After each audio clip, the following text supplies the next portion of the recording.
এই সাইড থেকে লোকজন ক্লিয়ার হয়ে যাবে, লোকজন বের হয়ে যাবে, আমাদের এই সাইড থেকে লোককে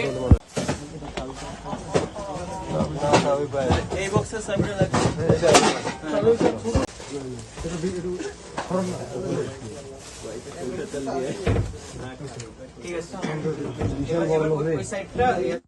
কতিপয় দুষ্কৃতিকারী ডাকাতি করবে এই মর্মে এখানে প্রস্তুতি গ্রহণ করছে। তো পরবর্তীতে গোপন সংবাদের ভিত্তিতে এবং প্রযুক্তির সহায়তায় আমরা যত দ্রুত সম্ভব এই এলাকায় এসে একটি অভিযান পরিচালনা করি এবং একজনকে একটি বিদেশি অস্ত্র, এক রাউন্ড অ্যামুনেশন এবং একটি ম্যাগাজিন সহ ধরতে সক্ষম হই। এখানে আমরা খবর পেয়েছিলাম যে যাকে ধরেছি তার নাম হচ্ছে আকাশ। সে মূলত অস্ত্র ভাড়া দেওয়ার কাজে নিয়োজিত ছিল। সে এই অস্ত্রগুলো বর্ডার পাস করে বিভিন্ন জায়গা থেকে আনতো এবং এনে সে এই অস্ত্রগুলো বিভিন্ন অপকর্মের জন্য, যেমন কিছুদিন আগে আমরা বেশ কিছু ফায়ারিং ইনসিডেন্ট পেয়েছি, তো এগুলোর জন্য এই অস্ত্রগুলো ভাড়া দিত।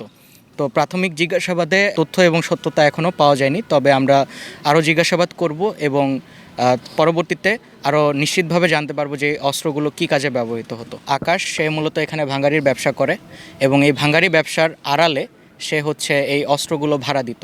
তো আমরা অভিযান চালিয়ে তার ভাঙ্গারি ব্যবসার যে দোকানটা আছে সেই দোকানের একটি কর্নারের ড্রামের নিচ হতে এই বিদেশি অস্ত্র লোডেড অবস্থায় এক রাউন্ড অ্যামুনেশন সহ পাই। আসামিকে প্রাথমিকভাবে জিজ্ঞাসাবাদ করলে সে জানায় তার নামে একটি হত্যা মামলা ছিল, বর্তমানে সে জামিনে আছে। এছাড়া অন্যান্য মামলার বিষয়ে আমরা পরবর্তীতে যাচাই বাছাই করে আরও বিস্তারিত জানতে পারবো। আসন্ন নির্বাচনকে কেন্দ্র করে আমরা সার্বক্ষণিক আমাদের গোপন গোয়েন্দা নজরদারি এবং টহল কার্যক্রম সেনাবাহিনী, পুলিশ এবং অন্যান্য বাহিনীর সমন্বয়ে আমরা এগুলো অব্যাহত রেখেছি। তো এই হিসাবে আমাদের এই কার্যক্রমগুলো আরও বেগবান হবে এবং এর ধারাবাহিকতা বজায় থাকবে।